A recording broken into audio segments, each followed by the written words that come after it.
Olá, pessoal, amigos do basquete. Um grande abraço a todos. Muito obrigado aí pela presença. Aqueles que depois vão assistir o vídeo também. A gente está hoje retomando o nosso assunto basquetebol, feito uma vez por mês. E hoje eu estou recebendo aqui a presença do professor Vita Haddad. O Vita, que tem uma história bacana no basquete, ele é o coordenador de toda a parte de preparação física das seleções de base da CBB, e tem feito um trabalho muito bacana. O Vita, a gente tem uma história legal, né? Além do Vita ter sido meu aluno lá na faculdade, ele também foi meu companheiro de muitas aventuras estatísticas aí pelo Brasil afora, né? Na época Inesquecíveis. que a gente fazia estatística no braço, né? Na caneta e no papel. E hoje o Vita vai trazer um pouco para a gente da experiência dele dentro desse processo, né? O próprio título da palestra, organização do processo de treinamento dentro de um macrociclo. Então, a dinâmica é a seguinte: o Vita vai fazer uma apresentação de 30 a 40 minutos, depois a gente abre para perguntas. A pessoa que quiser perguntar, depois a gente vai abrir a tela, se manifesta, ou então manda pelo chat, fiquem à vontade. Então, Vita, brigadão aí mais uma vez aí por você atender aí meu pedido, e tenho certeza que o pessoal vai aproveitar muito essa tua fala. Grande abraço, viu? Boa noite a todos aí. Primeiramente, né, Dante, você sabe da alegria, o prazer que eu tenho de estar sempre conversando com você e ter a oportunidade de falar um pouquinho disso que a gente acumulou ao longo de tantos anos aí de experiência. É sempre muito gratificante. Obviamente que é um conteúdo gigantesco, né, que a gente vai dar uma passada, tentando organizar o raciocínio de como você montar essa organização, de como você combinar os elementos que envolvem essa organização do processo e as coisas que são realmente importantes, aquilo que de fato importa, que você não pode, de nenhuma maneira, abrir mão e ter sempre como um norte para você, como você seguir isso aí. A gente vai estar falando um pouquinho de todas essas questões do processo de treino, e aí a gente fica à disposição para a gente poder conversar, a gente poder falar. Perfeito? Vamos lá, então. Primeiro de tudo, quando a gente pensa num processo de organização de um macrociclo, a gente tem que entender, até tem um errozinho aqui, desculpa, gente, tá? Desportiva, né? A preparação desportiva. Como que eu vejo, o que eu entendo da preparação desportiva? Tá? É aquela ação planejada, sistemática e organizada dos meios e métodos de treinamento, levando em consideração os objetivos parciais em todos os componentes do treinamento, físico, técnico e tático. Isso posto, Dante, a gente tem que entender muito claramente que toda ação, né, de preparação, ela tem o seu elemento principal, mas de qualquer forma ela sempre será física, né? No treinamento físico, técnico ou tático, você tem um componente aí que você está usando. Então, antigamente a gente via muita separação de treino físico, treino técnico, treino tático. Na verdade, tudo é físico, né? E toda essa carga de treinamento, toda ela tem que ser sistematizada de maneira a ser bem distribuída nos diferentes componentes do treinamento. Então, isso posto da preparação desportiva, os objetivos, né, que é sempre você elevar ao máximo a capacidade do seu atleta, objetivando a melhor performance, seja qual for a modalidade esportiva. E é desenvolver essa capacidade atlética do praticante, preservando ao máximo a sua integridade física. E aí, no decorrer desse bate-papo aqui, a gente vai entender que há períodos, há momentos, né, para você trabalhar determinadas valências, determinadas capacidades biomotoras, que vão ser melhor para ser utilizadas, e você vai preservar com isso o desenvolvimento e a capacidade do teu atleta. Tá? A gente não pode deixar, Dante, você que é um especialista aí nessa questão, a gente não pode deixar falar que essa organização do processo de treinamento, ele passa necessariamente pela pedagogia do esporte, né? Então, dentro do treinamento esportivo, a gente tem 4 etapas que são extremamente importantes, né? Que é organizar, ou seja, né, você precisa entender qual que é o seu ambiente, o cenário que você está, quem são as pessoas com quem você vai trabalhar, se você está num clube, se você está numa escolinha, se você está numa equipe de alto nível, de competição. Então, você tem que ter quais os elementos, qual a tua capacidade, né, onde você tem, quais os seus recursos para treinar. Em termos de composição de comissão técnica, de estrutura física, você tem que elencar todos essas questões, essas variáveis, ter muito nítido, muito claro, para daí você dar o segundo passo, que é o de sistematizar. Então, como é que você vai organizar? Como é que você vai trabalhar? Né? Quantos períodos de treino para cada categoria? Quais os horários? Quanto tempo de descanso? Se você for fazer 2 períodos de treino, qual é o tempo de intervalo entre um e o outro? Né? Como você vai organizar o ciclo de treinamento, a distribuição de aplicação de carga e pausa? Vai ser 5-1, 2-1, 3-1, faz 2 treinos, descansa 1, faz 3 treinos, descansa 1. Isso tudo você tem que entender com quem você está trabalhando. Aquela questão da organização, aí vem a sistematização. Uma vez sistematizado, você vai ter que aplicar. Então, aí a questão, aí vai ser a sua parte tática, né? Como é que você vai fazer para aplicar isso aí? Quais os conteúdos, quais os métodos, o que você vai utilizar, como você vai trabalhar, quais os recursos, qual abordagem pedagógica você vai utilizar, porque a gente está falando aqui, né, do processo de macrociclo, que pode ser desde lá de uma iniciação do mini basquete até pode ser lá na categoria adulto, principal, seleção brasileira, mas todos eles você tem que elaborar e organizar essas 3 situações primeiras para poder desenvolver o teu trabalho. Isto feito, né, naturalmente, ao avaliar. Como você vai avaliar? Né? O que você vai medir e o que você vai avaliar? Quais os aspectos quantitativos, quais os aspectos qualitativos dessa avaliação? Como é que você vai fazer para observar, para poder traduzir isso em resultado? Né? Como que você vai comparar de onde você partiu para onde você chegou? Tá? E essa avaliação, ela é processual sempre, né, Dante? Ela não pode ser pontual. A avaliação, ela tem que começar no momento que você inicia o trabalho e você tem que ir repetindo, você tem que ir fazendo e comparando os dados, né? E ao longo da minha vida, a gente foi construindo essa situação de ir recolhendo dados que a gente acaba montando um padrão, né, para aquele trabalho que a gente tem. Então, hoje a gente tem um padrão para atletas de seleção brasileira, a gente tem alguns padrões definidos de avaliação, a gente tem dentro do clube, que é um padrão diferente do que eu tenho na seleção, mas eu tenho como base o padrão da seleção. Então, eu vou construindo isso ao longo do tempo. Se eu tenho atletas de alto nível, esse tempo de avaliação ele é pequeno. Eu tenho que construir isso num tempo muito pequeno, que é o tempo aí, muitas vezes, só de um ciclo de treino. Tá? Mas quando você está falando do processo de formação, aí que a gente pode falar de macrociclos, né? Com vários anos de preparação, com encadeamento, que é exatamente o que a gente vai estar começando a falar um pouquinho daqui a pouco. Tá?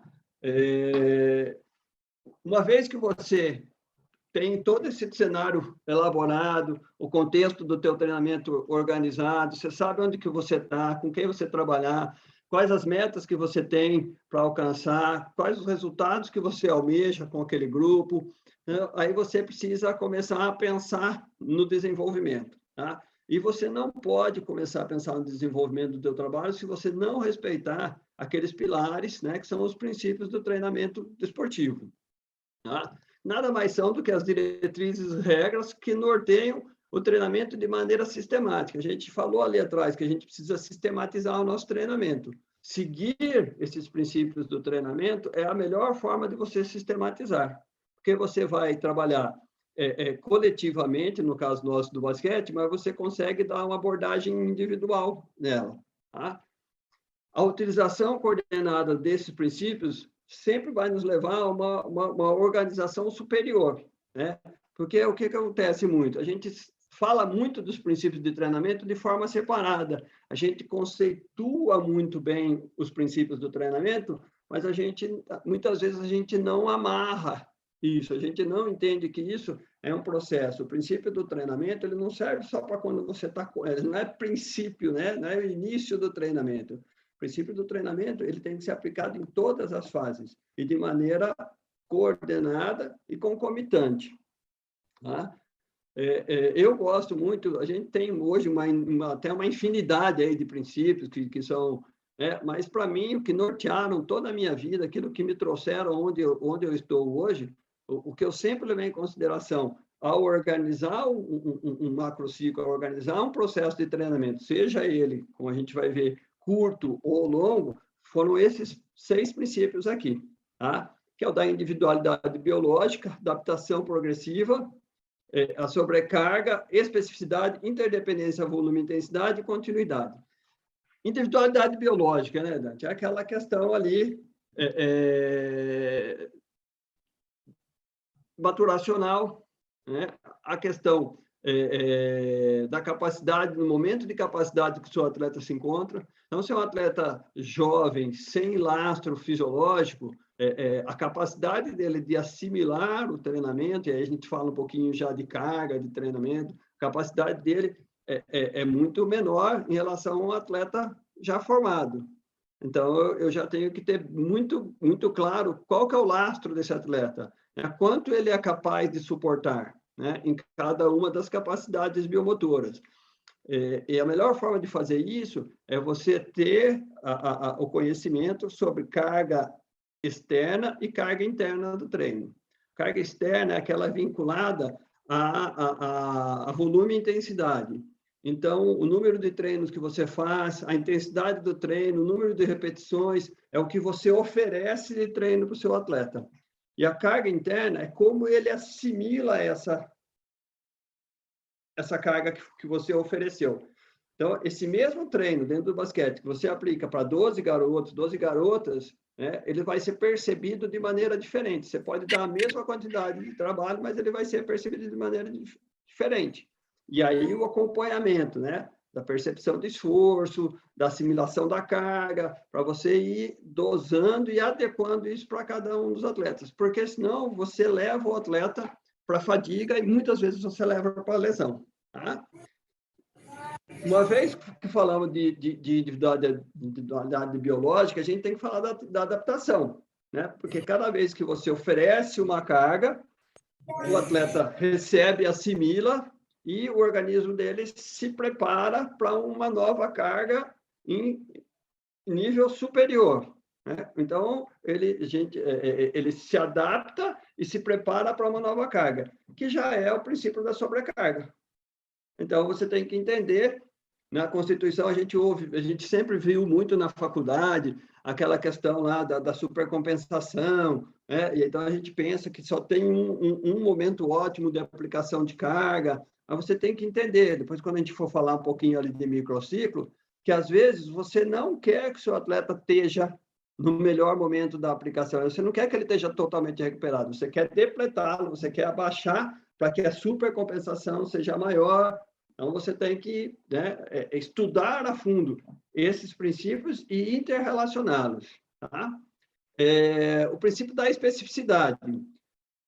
No começo da minha carreira, eu treinava muitas coisas diferentes, fora de quadra, eu fazia muito trabalho de pista, de corrida, eu faço ainda, mas eu faço isso tudo, hoje faço tudo dentro de quadra, né?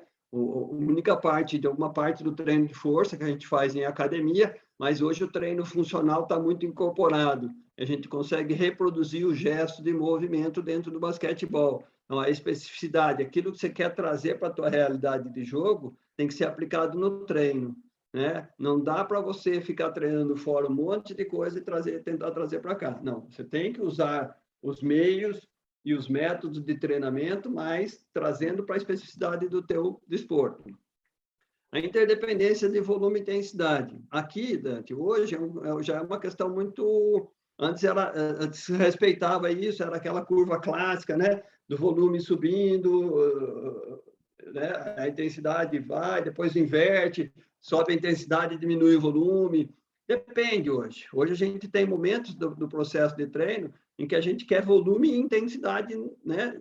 Falando de categoria adulto, seleção brasileira, atletas de alto nível, a gente trabalha com volume e intensidade no alto, com períodos de recuperação, com blocos de periodização, e às vezes você quer, em categoria de base, você quer mesmo, né, ir do simples para o complexo, você quer daquilo que é de menos intenso para o mais intenso, menor volume para mais volume, então você vai crescendo, você vai ajustando. Então, hoje não tem mais só aquela curvinha tradicional da interdependência do volume e intensidade, mas a gente não pode deixar de olhar. O volume e intensidade, eles são extremamente importantes na organização do macrociclo de treinamento. Tá? Você só precisa ter entendido muito bem quem é o teu público, com quem que você vai trabalhar, como é que você vai trabalhar essa questão aqui. E, por fim, falando de princípio de treinamento, na minha opinião, o que mais nos falta, né, é o princípio da continuidade. A gente vê assim o processo de formação, processo de categoria de base, que a gente vai quebrando como se fosse assim, o macrociclo no máximo ele é anual. E aí o atleta ele volta no começo do outro ano no mesmo nível que ele começou o ano anterior. Então, essa quebra de continuidade, ela não favorece o desenvolvimento do atleta. O princípio da continuidade ele é extremamente importante. O período de transição ele é muito negligenciado, né, por nós na fase de formação. A gente não linka o processo atual com o processo anterior. A gente vai segmentando. Tá? Então, é preciso que o atleta termine um ano e quando ele retorne no ano seguinte, que ele retorne para o próximo macrociclo, ele já retorne num nível superior ao que ele começou o ano passado, de preferência muito próximo do que ele terminou esse ano. Então, a gente vai subir numa escada bacana. O que a gente vinha acompanhando, o que a gente via sempre no processo de formação, era essa quebra de solução, essa quebra de continuidade. Então, aí férias de 2 meses, o atleta ficava sem fazer nada, perdia todo o lastro, quando ele voltava, você tinha que começar tudo de novo com ele. Então, a gente não tinha formação do atleta. Pelo contrário, né? A gente tinha a preparação para aquele campeonato, somente isso. Não havia preocupação. Hoje eu vejo muito mais com os colegas, alguns clubes que eu sei que trabalham com categoria de base e tem até o preparador físico nesse processo, já muito mais preocupados em linkar, né, preparações anteriores com as preparações que virão, fazendo, assim, um macrociclo de longo prazo, que é o ideal. Né? A gente vai ver as diferenças aqui de algumas formas de organização do macrociclo. Seguindo aqui. Opa. Aí a gente começa a falar um pouquinho da periodização do treino, né? Que compreende a divisão da temporada de treino com períodos particulares de tempo, contendo objetivos e conteúdos bem determinados. Então, a gente falou lá atrás que eu precisava identificar quem era o meu público, qual é o meu cenário, onde eu queria chegar, né? E eu não posso desvincular isso aqui daquilo lá. Eu preciso saber quais os objetivos e quais os conteúdos que eu vou trabalhar para cada uma das minhas categorias. Como é que eu vou desenvolver? Como é que eu vou linkar a preparação anterior com a preparação que está se iniciando? O que eu vou tirar de lá que eu já vou inferir que o atleta já traz para cá? Isso tudo precisa ser muito bem trabalhado. Na periodização do treinamento, nós temos, então, o macrociclo, mesociclo, que está dentro do macrociclo, o microciclo e a sessão de treino. Essa é a organização clássica do macrociclo. Esse macrociclo, ele pode ser semestral, dependendo do nível do atleta que você tem, ele pode ser anual. Nós já chegamos a fazer em anos até três macrociclos, né, de preparação com atletas de altíssimo nível, competições importantes, e a gente sempre iniciando ela lá. Mas, pensando em categoria de base, a gente vai poder estar vendo aqui um pouquinho do macrociclo, pensando principalmente na base, na formação, e aí um problema que nós temos, Dante, que é o macrociclo, ele depende muito do calendário. E aí, assim, a gente não consegue no Brasil hoje ter a informação de como que esse calendário vai estar posto no ano corrente. Você imagina, né, pensar em competições a longo prazo, que competições que eu vou ter, para que eu vou preparar meu atleta, né? Quando vai se dar essa competição, como é que eu vou organizar com isso? Em seleção, isso já acontece um pouco melhor. Para você ter uma ideia, a gente está há 2 meses da Copa América Sub-18, né? Tem já uma pré-definição de data e local, mas ainda não tem confirmação. Pode ser que não aconteça. Então, fica difícil você pensar num ciclo, numa preparação, né? A gente fez um sul-americano, foi um pico de treinamento. Já vamos fazer uma Copa América com 3 meses depois. Então, é outro pico de treinamento que esses atletas vão ter dentro do processo de treino deles do clube. Então, você veja que tudo isso no pensamento do macrociclo eu tenho que levar em consideração, porque senão eu não consigo levar o atleta à forma plena, né? Então, ele pode ser semestral, anual ou plurianual. A gente ouve falar muito de ciclo olímpico, 4, 8 ou 12 anos, né? Aquela coisa de formação, de preparação. Quando a gente fala de um atleta que está se iniciando, a gente tem que pensar no planejamento plurianual. E aí que eu falo para você que o princípio da continuidade é desrespeitado. A gente pensa só naquela temporada. A gente não consegue expandir o nosso pensamento aonde que eu quero levar, aonde que eu quero conduzir o meu atleta. E o processo de organização tem que estar muito claro isso. Óbvio que você vai ter atletas que vão sair, vão para outro lugar, vão deixar de jogar basquete, mas o teu plano tem que estar traçado, porque aqueles que vão continuar, eles têm que seguir o processo.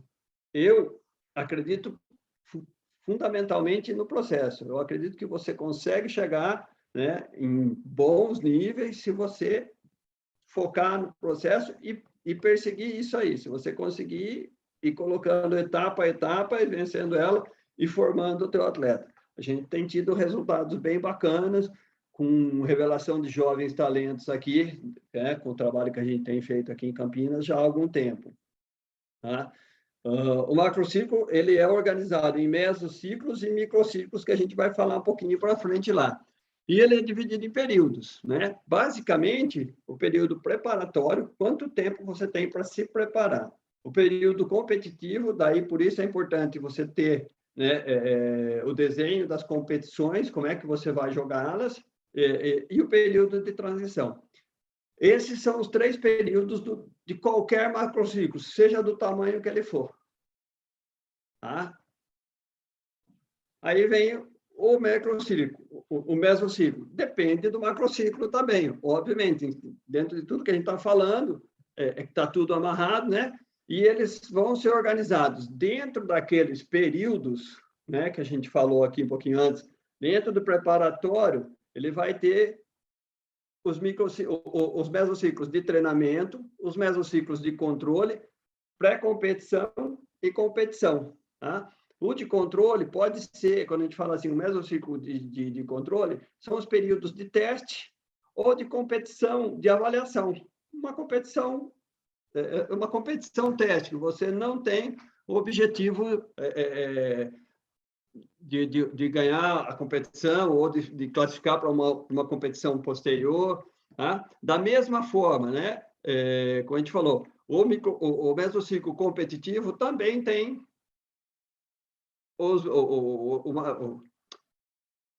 o macrociclo competitivo também tem os mesociclos de treinamento, de controle, de competição, e assim também o período de transição, que você tem ali alguns momentos específicos, tá? Que vai ser muito mais aí os de controle, que você vai manter uma uma forma física para iniciar o próximo ciclo. Então, macrociclo, 3 períodos, mesociclo, eles são organizados em treinamento, controle, pré-competição e competição.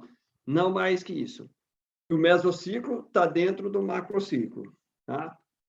Microciclo está dentro, os microciclos eles estão dentro dos mesociclos. Então, num mesociclo de treinamento, eu posso ter alguns tipos de microciclo, né? Que são ordinário, choque, estabilizador e recuperativo. Depende muito essa organização do nível do teu atleta, né? Aí, por exemplo, atletas de alto nível, eu posso ter microciclos de choque com até 3 picos de treino numa semana de 6 dias. Tá? Ordinário é aquele de carga inicial, de dar o start, é mais adaptativo. O choque, como o próprio nome fala, é aquele para a gente ganhar maior forma física. Estabilizador é para estabilizar o adquirido até o momento. E o recuperativo é o microciclo que você precisa baixar o nível, baixar o volume, baixar a intensidade, para que o seu atleta faça a supercompensação e esteja apto a receber uma nova carga de trabalho lá. Temos os microciclos de controle, que são utilizados no final de cada etapa de treino, que aí eles vão estar dentro daquele mesociclo de controle também. Os microciclos pré-competitivos, que aí é o famoso polimento ou taper, né, que as pessoas falam muito, que é assegurar o estado de capacidade máxima para a competição. Você trabalha, e aí você tem, no pré-competitivo, você tem que estabilizar toda essa situação para chegar na condição de competição e poder assegurar a performance máxima. Tá? E, por último, dentro daquela organização que a gente viu do macrociclo, vem a sessão de treino. Tá?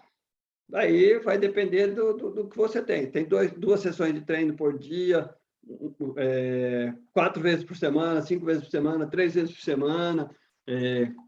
Aí você tem que organizar a sua sessão de treino com um bom aquecimento, né? O desenvolvimento técnico, que são os fundamentos, e o conteúdo tático. Precisa ter os 3 em todas? Não necessariamente. Você pode ter, o aquecimento você vai ter em todas, mas uma você pode ter fundamentalmente trabalho tático, e num outro período, se você treina em um período, é desenvolvimento técnico. Pode juntar as 2 no mesmo? Pode juntar as 2 também. Tá? Vai depender muito de como você construir o seu trabalho.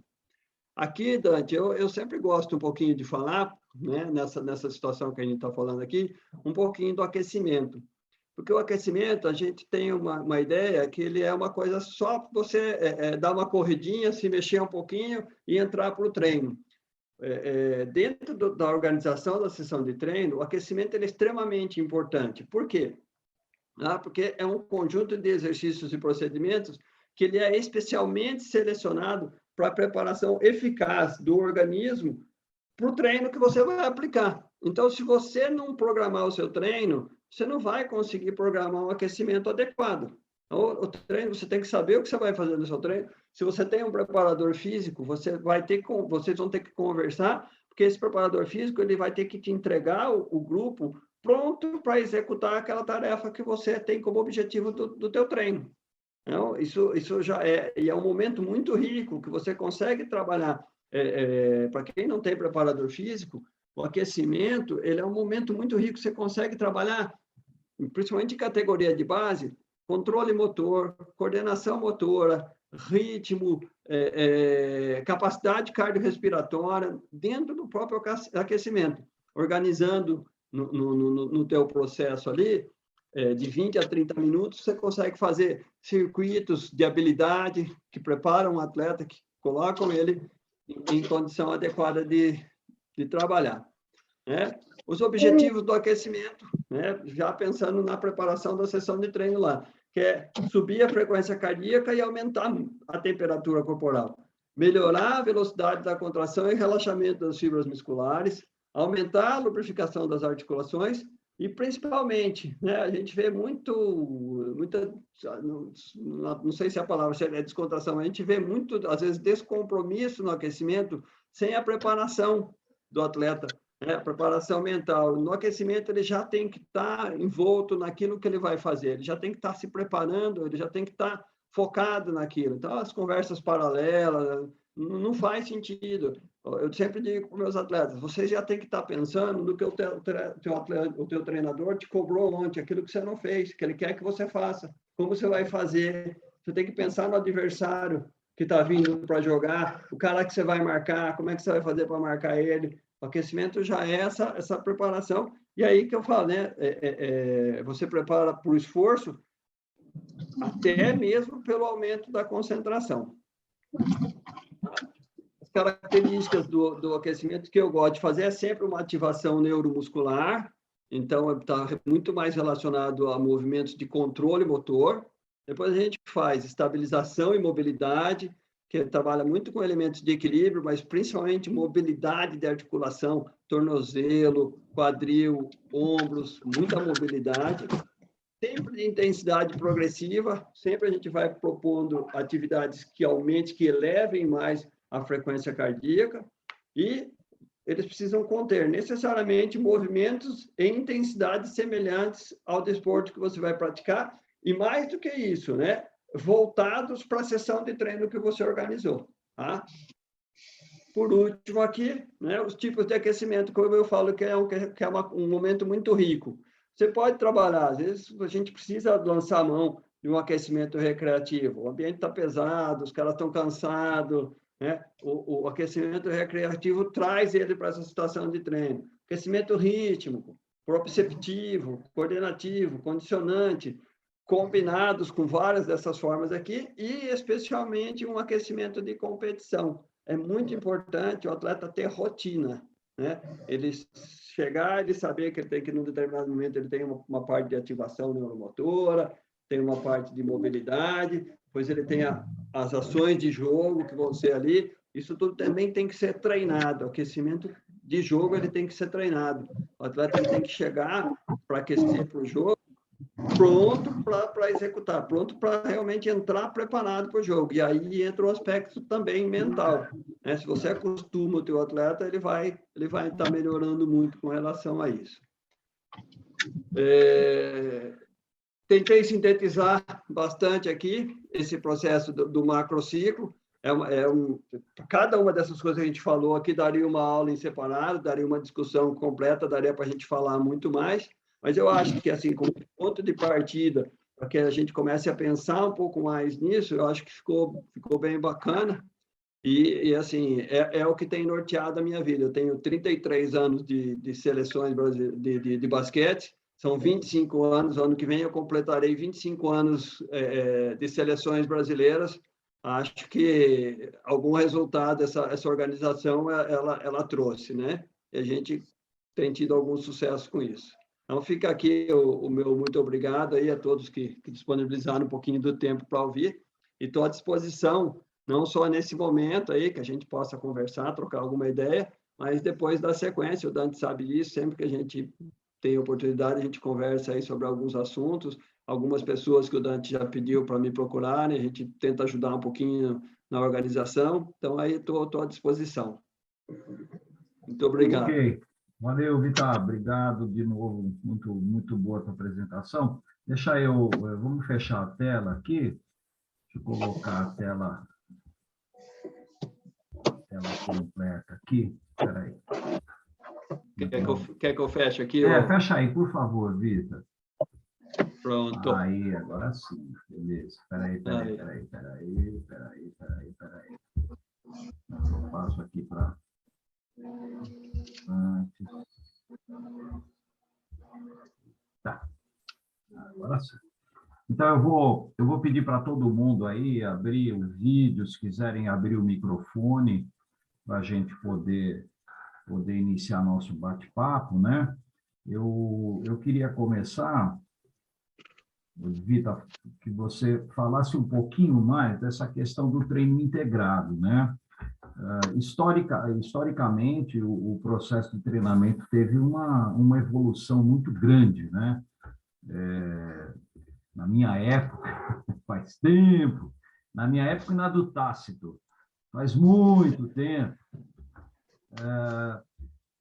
tinha aquela história, né, do cara correr feito um maluco, correr 10, 15, 20 minutos. Eu costumo dizer o seguinte: não há coisa errada, a coisa tem que ser contextualizada em função do que existia na época. Então, na época, tinha a história do Cooper, teste de Cooper, né, que todo mundo fazia, correr os 12 minutos e tal. E aí as coisas foram evoluindo, e eu considero, né, que essa mudança que houve no basquete, esse início do treinamento integrado, aconteceu com o Valdir Barbante, naquela seleção do Pan-Americano de 87, quando ele começou a integrar o fundamento físico com o técnico, com o tático. Então, tudo era feito na quadra. Então, eu queria que você falasse um pouquinho da importância desse treinamento integrado, e aí depois, eu tenho outras coisas aqui, mas quero deixar para o pessoal, quem quiser fazer pergunta, por favor, só levanta a mãozinha aí ou põe no chat, tá? É isso aí. Dante, é assim, é a evolução, como você falou, né? O contexto de diferentes épocas, a gente viveu essa situação, eu fui seu aluno, Medalha, o Barbante, a gente conviveu lá na USP, eu vi essa preparação no Pan-Americano, a gente estava junto lá na universidade, a gente viu, aconteceu dentro da USP, né? E hoje eu ainda converso com muitos atletas que participaram daquela preparação, e eles me falam que, assim, do momento que eles viveram, a melhor forma que eles atuaram, que eles conseguiram se sentir jogando, foi naquele momento de preparação. E, então, assim, o que já trouxe esse indício começou a modificar muito essa situação, né?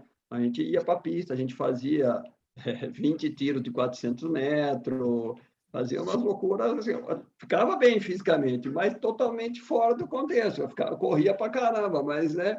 Hoje a gente trabalha, então, assim, quando você pensa no processo de treinamento, você faz uma programação, você coloca ela dentro do teu macrociclo, dentro daquilo que você quer, durante todo o período. E você já organiza isso junto com o treinador. Hoje não dá mais para montar eu sentar, montar um plano de treino e não conversar com o meu treinador, não saber o que ele tem em mente para o time, como ele quer jogar, como ele quer que os atletas estejam. E aí, assim, a gente hoje se ocupa muito mais, né, de trabalho preventivo, trabalho de força, e a gente deixa a resistência do jogo, a resistência especial para ser treinado em quadra. A gente tem alguns elementos que a gente consegue colocar, mas a gente treina muito isso, às vezes a gente faz preparo físico nessa circunstância com bola, né, para treinar a resistência especial do jogo. Então, a gente fica muito mais com a parte preventiva, a parte do treino de força, e deixa essa parte da capacidade de resistência específica, ela ser trabalhada no treino de bola. A gente fica na beirada da quadra. Hoje a gente já trabalhamos muitas vezes em situações que assim, o preparador físico não conseguia ficar no treino com bola. Não faz nenhum sentido, porque se eu não consigo ver o treino acontecer, eu não consigo ter a sensibilidade de como que está a intensidade, como que está. E a gente hoje tem um feeling muito desenvolvido para isso. Chega para o treinador e te fala, ó, está muito forte, está muito fraco, não curta o treino porque já deu. Né? Então, a gente vai conseguindo compor isso aí. Mas tudo isso já está elencado, já está montado. Como eu falei lá no começo da aula, né, a preparação esportiva, ela se dá dentro de todos os componentes do treino, físico, técnico e tático. E todos eles são físicos, porque não dá para você fazer treino técnico sem ter, né, o volume e a intensidade do físico, não dá para você trabalhar tático sem o volume e a intensidade do físico. Então, tudo, primeiramente, é físico. Então, a gente precisa organizar isso e administrar durante as sessões de treino. Mas é muito importante. Hoje não dá mais para trabalhar segmentando, não. O preparador físico vai lá para a pista, dá a corrida, vai para a musculação, dá treino de musculação, depois vem para a quadra e acontece tudo diferente, entendeu? Hoje não tem mais como isso acontecer. Muito bem. Eu só vou pedir para o Ricardo. Ricardo, fecha seu microfone, por favor, que está dando interferência aqui. A menos que alguém vá se manifestar, vou pedir que vocês mantenham o microfone. Obrigado, Ricardo. Alguém tem alguma pergunta? Antes, eu queria só registrar aqui, claro, todo mundo mas eu queria registrar a presença da Ana aqui. A Ana, ela é técnica de basquetebol em cadeira de rodas e, inclusive, ela classificou a seleção masculina da Colômbia para os Jogos Olímpicos. Então, a Ana tem um trabalho muito... Paralímpicos. Desculpe, paralímpico. Opa, perdão. Parabéns, Ana. Então, a Ana tem um trabalho muito bacana, eu acho importante a gente registrar. Ana, obrigada pela presença, tá? Grande abraço para você. Gente, vocês têm perguntas para fazer? Eu anotei um monte de coisa aqui. Se ninguém tiver pergunta, eu vou desfiando meu rosário aqui, hein? Alguém quer fazer alguma pergunta para o Vita? Então, vamos lá. Eu gostaria. Vamos lá, Ana, manda bala. Bom, obrigado, Vita, pela grande palestra e aula para mim, mas, assim, são duas coisas, que uma não foi citada e eu gostaria de saber o que você pensa sobre, que é sobre o alongamento. Essa é uma delas. A segunda é, a gente sabe que no Brasil a gente tem um problema muito grande da questão do calendário em relação à seleção. Então, agora, hoje, eu sou treinadora da seleção brasileira, né, de basquete cadeira de rodas. Mudei. E, assim, o que acontece é a preparação física, dentro de uma concentração que geralmente é pré-competição, como você faz a questão de distribuição, continua na concentração, a preparação física, como que é essa questão pré-competição? É só fazer um registro antes, Vitor, o Tasso parte, aqui. Bom, primeiro, parabéns, né, pela classificação, pelo trabalho, viu, Ana? É muito legal a gente expandir cada vez mais, né, e ver os trabalhos aí acontecendo, as coisas tendo sucesso. Questão do alongamento. O alongamento, a gente trabalha muito ele dentro do aspecto funcional, né? A gente não tem muito... Eu não gosto do trabalho passivo, né? Então, dentro da preparação ali, daquela ativação neuromuscular que eu coloquei como processo inicial do treino, o alongamento ele tem parte ali, mas sempre dentro de movimentos específicos do jogo, tá? Então, eu não tenho aquela coisa de sentar no chão o time e no começo do treino e alongar.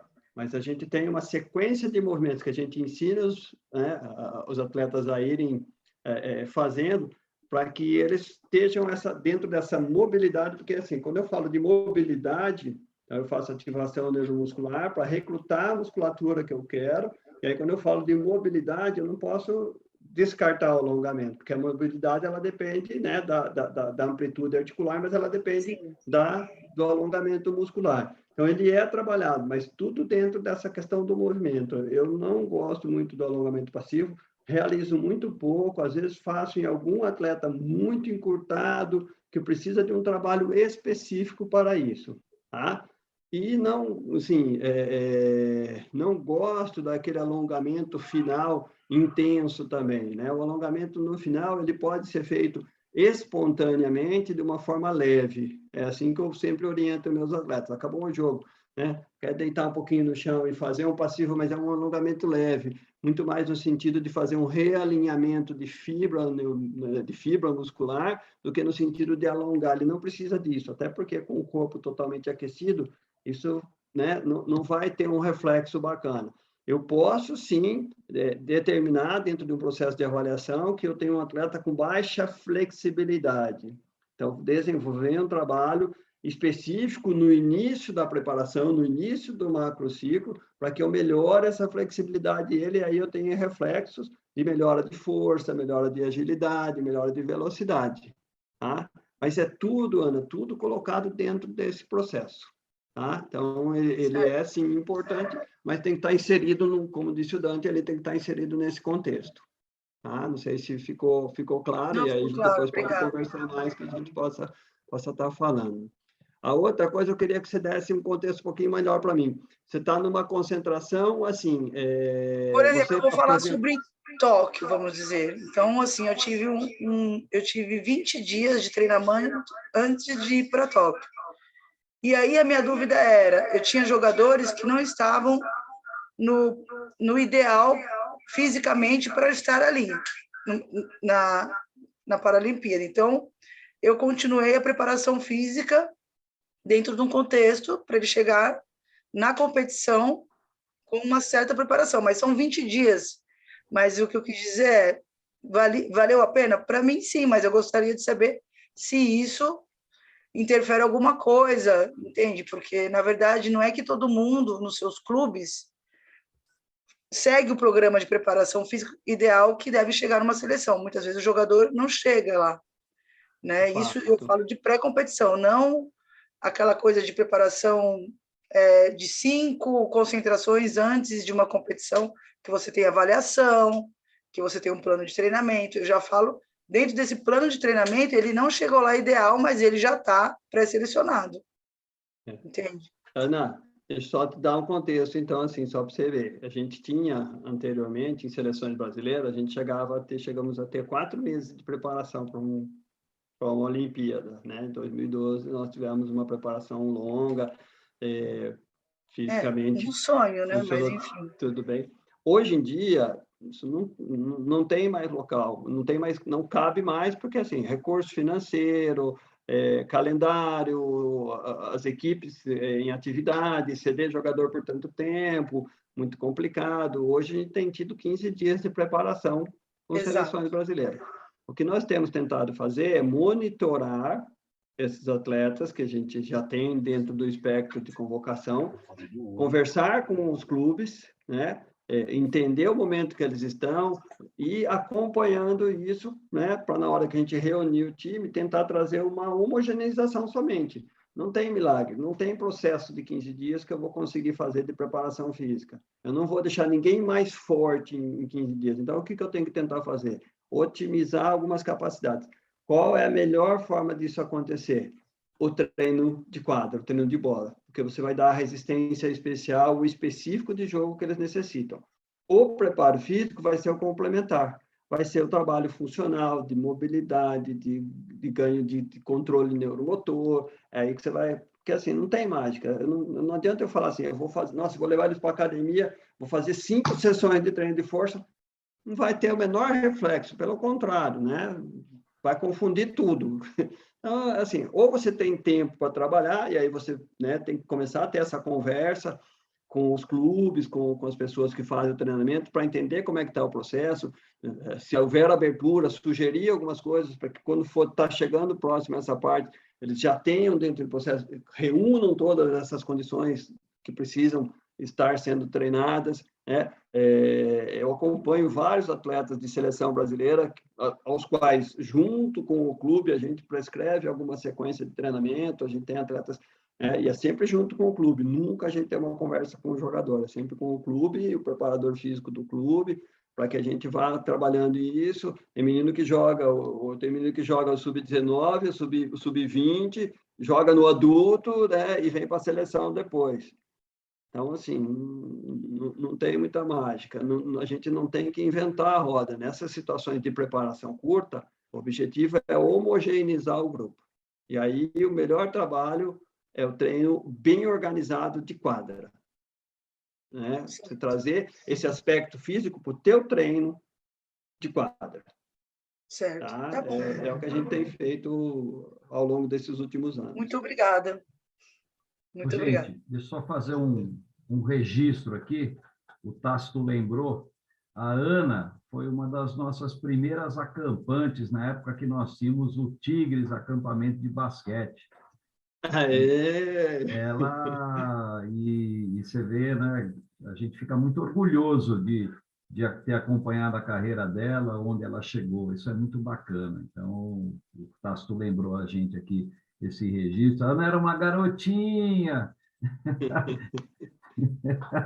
Era, bons tempos, né? Muito bom. O Rafael se manifestou aqui. Pois não, Rafael, abre o microfone aí, pode fazer sua pergunta. Tácito, um abraço. Boa noite. Fala, Vita, boa noite, tudo bem? Boa noite, tudo bem? Fala, Dante, boa noite, obrigado aí. Boa noite. Tácito aí, Adriano. Bom, perguntinha aí, Vita, ver se ajuda. Tem uma questão que eu sofro há alguns anos com os meninos, que eu vejo, não sei se está ligado diretamente com essa adaptação aí biológica dos meninos, com essa questão de trazer um pouco, né, dessa coisa de lesão, o tal dos gut later, essa dor de crescimento aí, né? E os meninos começam a ter muito, principalmente em sub-12, sub-13, né? E aí eu vejo que às vezes, assim, no mínimo metade dos meninos levam isso crônico até 15, 16 anos. E aí tem, assim, eu já fui atrás de X coisas, né? Por exemplo, às vezes tem problema de quadra de cimento, né? Às vezes não sempre treina no ginásio, tem essas questões todas, né? Mas o que a gente...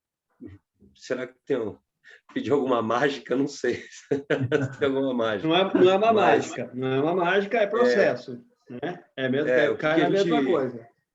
Porque geralmente não fica vai naquele, acontecer... né? O fisioterapia vem e faz um treinamento proprioceptivo, tudo, mas o que a gente podia fazer no treinamento para que pudesse ajudar um pouco mais nesse processo e os meninos terem menos esse problema aí?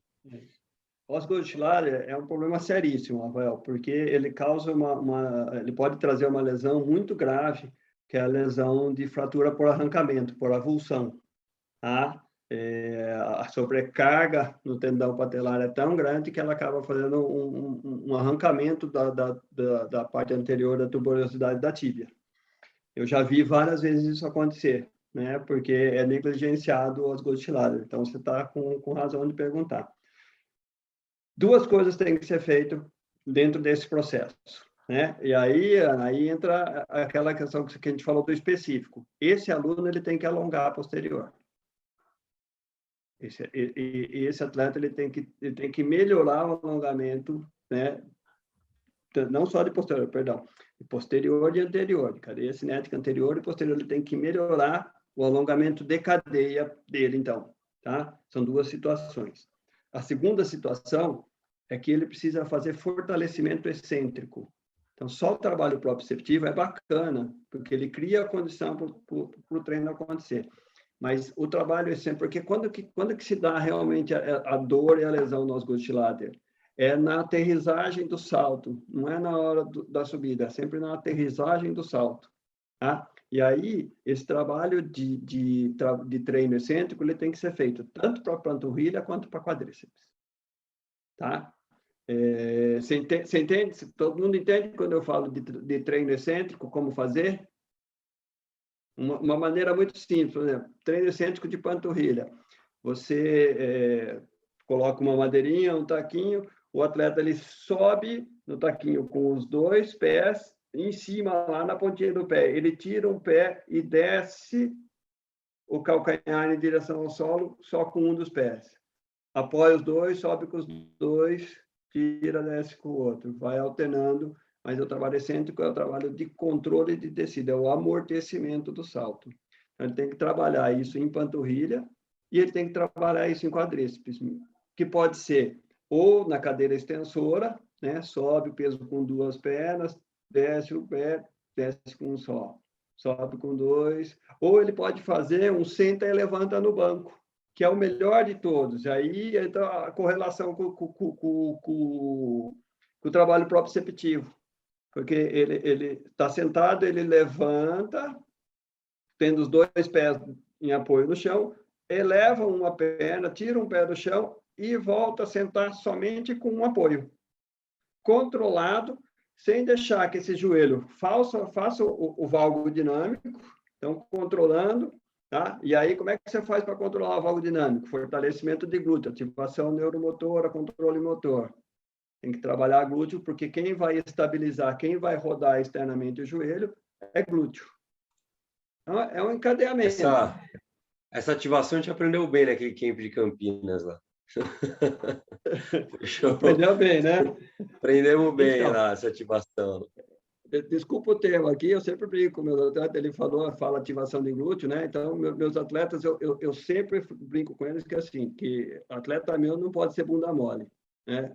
Porque, assim, realmente a gente trabalha, a gente prioriza muito o trabalho de glúteo, que é né, dos motores principais ali do fortalecimento de core. Quando a gente fala em core, a gente pensa muito em abdômen e tal, mas a gente negligencia muito o glúteo. O glúteo é muito importante para controle desse trabalho de salto. E aí, quando você consegue controlar, rodando o joelho externamente, ativando o glúteo, fazer a descida excêntrica, né? Sobrecarregando ele, descendo, sentando, sem cair, você tem controle do movimento. É a única coisa, a única ferramenta para melhorar os glúteos, mas é processo, ela não vai acontecer de uma hora para outra. Tá? E a gente pode falar que isso que a gente pode ser profilático, feito desde sempre, isso? Tem que ser. Tem que ser, é isso mesmo. Por isso que eu falo que é processo, né? Combater os glutilares instalados é muito mais difícil. Eu prevenir, não acontece. Então, bom alongamento de cadeia anterior e posterior e trabalho excêntrico de panturrilha e quadríceps. Tá? Com controle motor, com ativação de glúteo. Valeu, Vitor. Obrigadão. É bastante coisa, mas tem que estar amarradinho. O Tássio levantou a mão. Tássio, por favor. Boa noite a todos, tá? Vitor, parabéns pela carreira, pela palestra, cara. Eu vi essa carreira começar, tá? Com certeza, vibrando muito com o teu sucesso, tá? A minha pergunta vai em relação à base, né? Preparação física na base. Se deve ser o objetivo dela longitudinal, tá? Ao invés de ser uma coisa, tipo, vou colocar anual, tá? Como fazer o trabalho com o objetivo de você chegar em novembro numa boa condição. Eu penso que ela deve ser a longo prazo, não sei se essa é a ideia correta. Com certeza, essa é a ideia correta, mas ela não exclui uma boa preparação dentro de um ano, né? É aquilo que eu falei lá no começo. A continuidade, ela tem que nos fazer subir escadas, né? Então, eu tenho que, num ano, me preparar bem, chegar bem, trabalhar bem, mas eu tenho que ter consciência que eu não vou, eu não quero que aquele menino de 12, 13 anos, ele se torne um super atleta aos 12, 13 anos. Tem etapas para serem respeitadas, né? E ele vai subir, ele tem que chegar para aquilo que eu propus, para aquilo que eu organizei para ele, as condições, as capacidades biomotoras, os níveis de capacidade biomotoras que a gente tabulou até hoje, eu quero que ele alcance naquela idade ali. Tá? Na idade acima, eu vou querer que ele evolua um pouco mais. E aí que se dá o processo de formação. Sendo que, ao final disso, lá para os 20, 21, 22 anos, ele vai chegar naquele lastro bacana, naquela capacidade, naquela coisa. Não, mas o processo é longitudinal, é de longo prazo, mas ele não exclui objetivos e metas, né, ano a ano, para que o atleta alcance a melhor forma adequada para aquela faixa etária ali. A gente tem dados, a gente sabe onde é que o nosso atleta está fraco em algum ponto, onde que está para aquela idade, né? Com referência do nosso clube, com referência de seleção brasileira. Então, dentro do meu clube, eu tenho padrões um pouco menos elevados do que os meus atletas de seleção brasileira. Então, a gente bom, ele está dentro da média para o clube, está bacana já aqui, mas ele almeja mais. Esse menino ele tem que melhorar, a gente pode chegar com ele numa condição aqui. Então, a gente vai trabalhando assim e construindo ano a ano, tá? Mas concordo 100% contigo que é longitudinal. Ô, Vitor, o objetivo é formar atleta, ganhar título é consequência. Ô, Vitor, falando em especificidade, né? A gente acompanha, de novo, colocando um link aí com a questão da evolução. Hoje o basquete, praticamente, ele deixou de ter aquela divisão clássica de armador, lateral e pivô, né? Claro que ainda existem as características das funções. Como é que se trabalha hoje essa questão? Porque a gente percebe que cada vez mais o atleta está se tornando um multifuncional dentro da equipe, né? Então, já é difícil a gente falar, o armador é aquele cara baixinho que corre muito, que organiza o time, né? E aí a gente entra em alguma contradição quando você vê, por exemplo, armadores de 2 metros, 2,6 metros, né? O pivô é aquele cara grandão que fica embaixo do garrafão pegando rebote, aí todo o pivô abre para chutar de 3, enfim. Mas é uma evolução. Então, eu gostaria que você falasse um pouquinho dessa questão, como é que você trabalha, né, essa questão dentro de uma equipe? Então, assim, hoje, né, como você falou, é multifuncional. Então, hoje, o nosso olhar é muito mais para que o atleta execute funções. Então, eu não olho para o menino grande e falo, ele vai ser pivô. Né? Não, ele tem que saber levar a bola, ele vai ter que driblar, ele vai ter que saber se posicionar, ele vai ter... Então, assim, o trabalho, ele inicia-se pelo controle motor. Essa né, estou dando aqui, é o pulo do gato. Né? Quem trabalha com base é entender que, assim, o que é o controle motor? É o atleta aprender como é que ele movimenta cada músculo do corpo dele. Né? Então, para ele quer fazer um movimento, ele tem que saber qual que é o músculo que ele tem que acionar. Ele tem que aprender isso fazendo. Então, quando ele é capaz de entender isso, aí depois do controle motor, é que entra o processo de coordenação motora. Que aí você vai associar, você vai fazer essa ação intermuscular, porque primeiro ela é intramuscular, eu saber contrair, saber usar a força que eu tenho dentro de cada um dos grupamentos musculares responsáveis por determinada ação. A segunda é como que eu vou fazer interagir os músculos para ter um resultado melhor naquele movimento. E a gente vai, dentro do processo, a gente vai organizando. Independente, Dante, se o moleque é grande, pequeno, forte, gordo, magro, não muda nada. Ele tem que saber usar o corpo, ele tem que aprender a fazer força, é isso que eu falo. Né? Você tem que saber, não basta ser forte. A gente vê um monte de cara extremamente forte, mas que não sabe usar a força, não tem capacidade funcional. A gente precisa ensinar o atleta a usar a força. Aí a gente coordena esses movimentos e a gente combina com o treinador também, né? Eu tenho a felicidade de trabalhar com treinadores que têm essa visão de que o atleta ele desempenha diferentes funções, ele passa pela experiência de fazer diferentes funções. Ele não é obrigado a ficar lá embaixo do garrafão pegando rebote só porque ele é grandão, ou porque ele é baixinho, a gente adapta ele para jogar e fala, não, vamos pôr esse cara aqui que é grande, a gente põe ele na lateral e deixa o baixinho armando. Não, se o cara, né, ele tem o tino para armar, a gente desenvolve ele, mesmo que ele não tenha a capacidade física ideal para isso ainda. É muito mais desenvolver nesse sentido do que o contrário, né? O moleque que é pequeno você não faz crescer.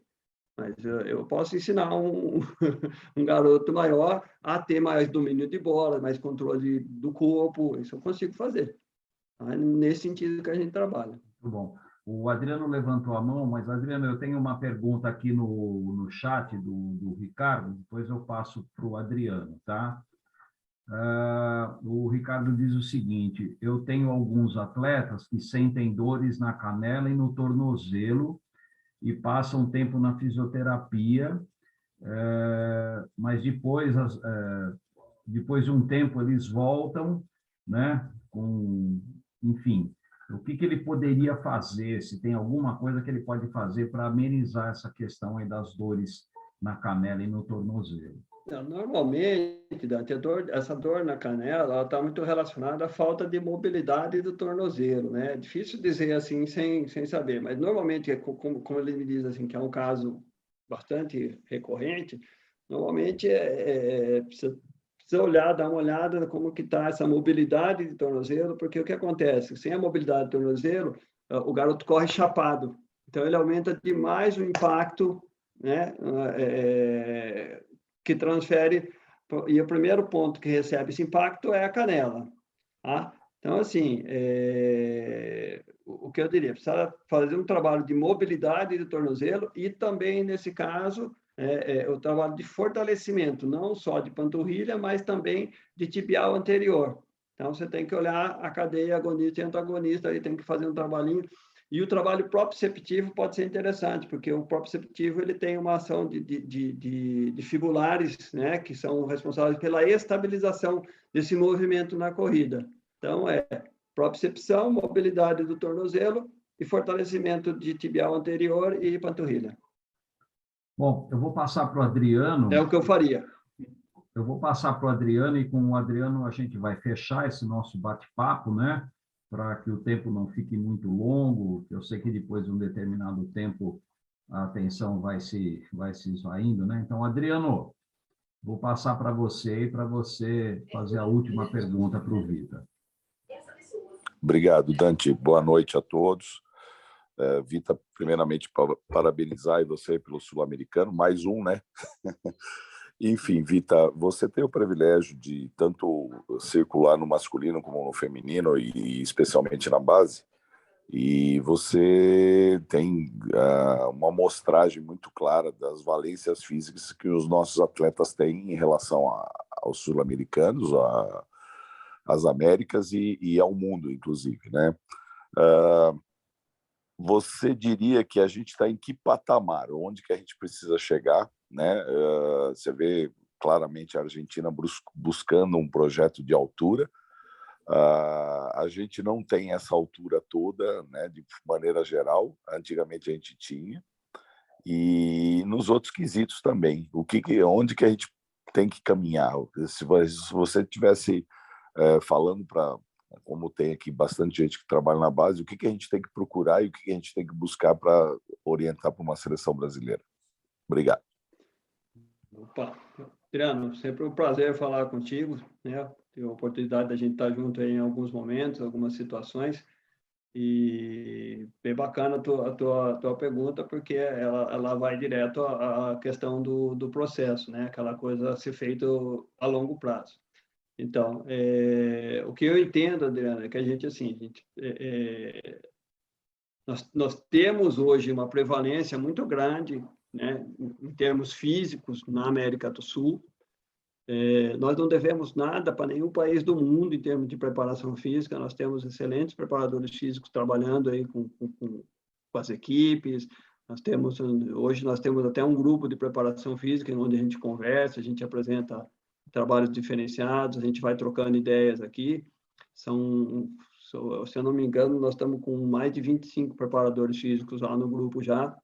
É uma troca de informação extremamente importante. A gente não deve nada para país nenhum, né? A gente chega em competições fisicamente, a gente confronta, joga de igual para igual, mas eu acho que a gente podia fazer melhor.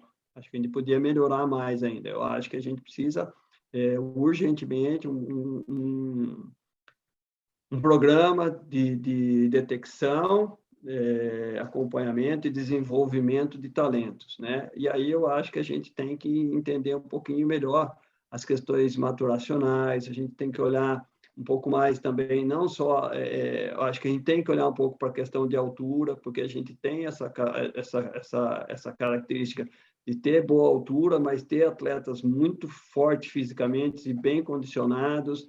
Então, se a gente conseguir ir trabalhando mais, mas a gente não pode só passar pela régua, né? A altura é importante, mas a gente já está cansado de ver aí um monte de moleque, o Iago, né? Eu acho que é um exemplo muito claro aí de jogar em altíssimo nível, até com baixa estatura. Então, a gente não pode fechar os nossos olhos e ficar voltado só achando que a altura vai resolver. Não vai, né? A gente precisa ter um processo onde a gente tenha bem estabelecido essa questão, qual que é o nível internacional, qual o resultado de teste internacional, qual o resultado de teste nacional, qual o teste local, onde a gente quer chegar. A gente precisa estabelecer um programa e, assim, o nosso sonho como preparador físico, que se eu pudesse fazer, era implantar um sistema de contato mesmo, que a gente tivesse oficializado uma plataforma de registro de testes, os testes padronizados, para que a gente conseguisse estabelecer cada vez mais padrões e dar conhecimento a todos os que trabalham com a modalidade, qual que é a meta, qual que é a média, né, para cada faixa etária, de cada um dos testes adequados para a faixa etária. A gente já tem um pouco disso estabelecido, como você falou, a gente consegue organizar aqui nosso sub-12 até o sub-18 que a gente tem, e a gente tem dados de adultos também. A gente consegue ter uma bateria de testes que a gente já usa bastante e vem trabalhando nesse sentido para desenvolver os moleques. Então, o que eu acho que a gente precisa é de um projeto de detecção e desenvolvimento de talento que alcance o Brasil inteiro. Eu acho que isso vai nos trazer resultados muito bacanas. mas é muito difícil, né, Dan? A gente sabe as dificuldades que a gente tem pelo tamanho do Brasil, pelas dificuldades locais, por todas as situações. A gente tem muitos clubes que só tem o treinador trabalhando e fica muito difícil para ele também olhar para essa questão de fazer os testes, de aplicar os testes e olhar para essa situação. Mas, como você falou, se eu pudesse fazer, o que eu tentaria implementar é exatamente essa questão do projeto, do programa de desenvolvimento de talento. Muito bom.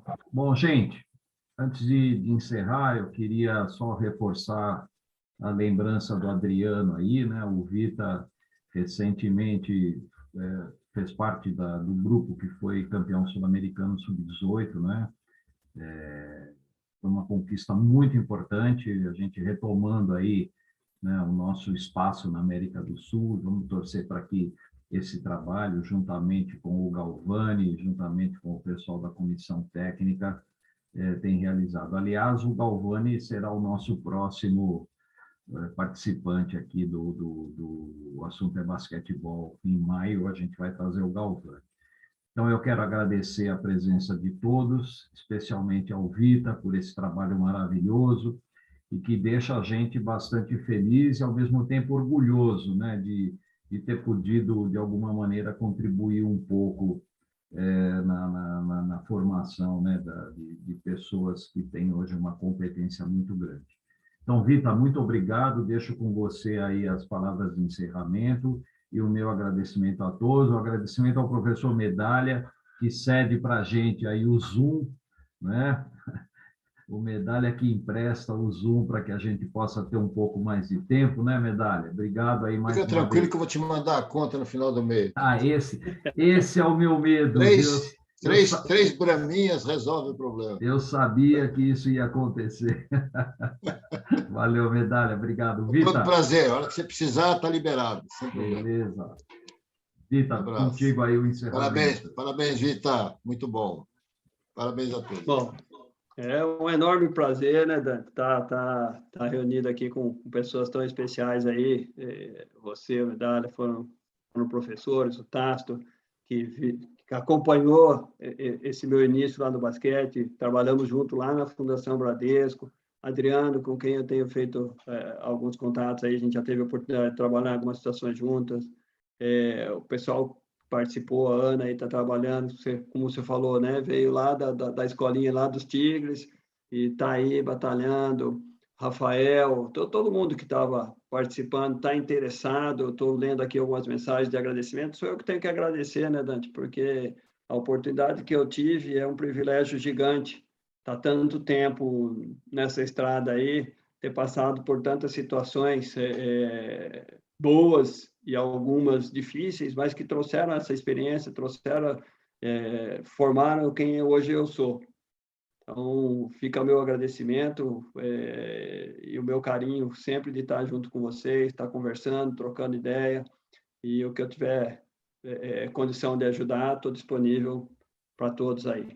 Tá joia? Uma boa noite a todos. Muito bem. E até a próxima. Antes de encerrar, eu só queria pedir desculpas para o Álvaro e para o Joaquim, que entraram somente agora, que a gente fica envolvido aqui, eu acabei não percebendo, mas esse vídeo vai estar disponível, né? Ele vai ser processado, aí eu vou divulgar nas redes sociais para que vocês possam assistir novamente. Divulguem, por favor, né?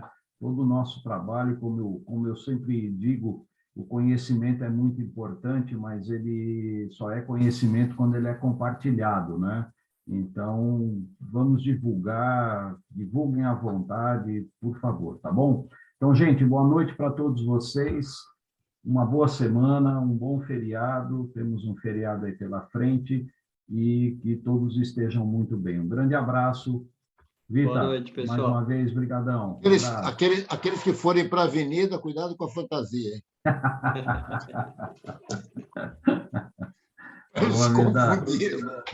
Um abraço, gente. Boa noite. Tchau, tchau.